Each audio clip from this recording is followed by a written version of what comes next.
దావోస్లో తెలంగాణ సంచలనం. పెట్టుబడుల సాధనలో తెలంగాణ అతి పెద్ద రికార్డ్ క్రియేట్ చేసింది. 1,78,000 కోట్ల రూపాయల పెట్టుబడుల ఒప్పందాలు జరిగాయి. కొత్త ఒప్పందాలతో 49,000 మందికి ఉద్యోగాలు రాబోతున్నాయి. 16 సంస్థలతో ఒప్పందాలు చేసుకుంది తెలంగాణ ప్రభుత్వం.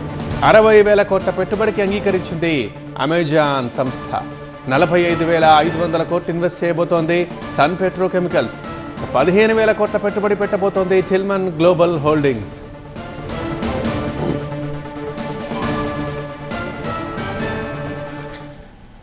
దావోస్లో సరికొత్త రికార్డు సాధించింది తెలంగాణ. అనుకున్న దానికంటే 4-5 రెట్లు పెట్టుబడులు సాధించింది. దిగ్గజ కంపెనీల్ని ఆకట్టుకోవడంలో, పెట్టుబడుల్ని ఆకర్షించడంలో సూపర్ సక్సెస్ అయింది.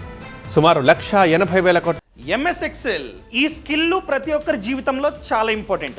ఈ ఎంఎస్ ఎక్సెల్ ని సింపుల్ పద్ధతిలో నేర్చుకోవడానికి ఇప్పుడే ఫ్రీడమ్ యాప్ ని డౌన్లోడ్ చేసుకోండి.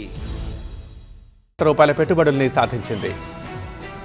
దావోస్ టూర్లో అమెజాన్తో భారీ ఒప్పందం కుదుర్చుకుంది రేవంత్ సర్కార్. హైదరాబాద్లో ఏకంగా 60,000 కోట్ల రూపాయల పెట్టుబడిగా పెట్టేందుకు అంగీకరించింది. డేటా సెంటర్లలో పెట్టుబడులు పెట్టేందుకు రాష్ట్ర ప్రభుత్వంతో ఒప్పందం చేసుకుంది. అటు హైదరాబాద్లో ఇన్ఫోసిస్ భారీ విస్తరణ దిశగా నిర్ణయం తీసుకుంది. పోచారంలో ఉన్న ఇన్ఫోసిస్ క్యాంపస్లో అదనంగా 17,000 ఉద్యోగాలు కల్పించనుంది. విస్తరణలో భాగంగా 750 కోట్ల పెట్టుబడి పెట్టనుంది. ఇక 15,000 కోట్ల పెట్టుబడికి ముందుకొచ్చింది Tillman global holdings. Sun petrochemicals, కంట్రోలెస్, జేఎస్డబ్ల్యూ కంపెనీలు రాష్ట్రంలో కీలక ప్రాజెక్టులు పెట్టేందుకు ముందుకొచ్చాయి.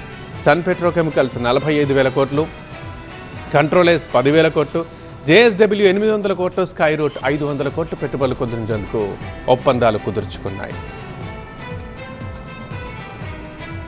And I'm proud to say that this is our second visit, and we got very productive investments for our state. And on the whole, I would like to say that India stands first for us, and later the healthy competition between the states.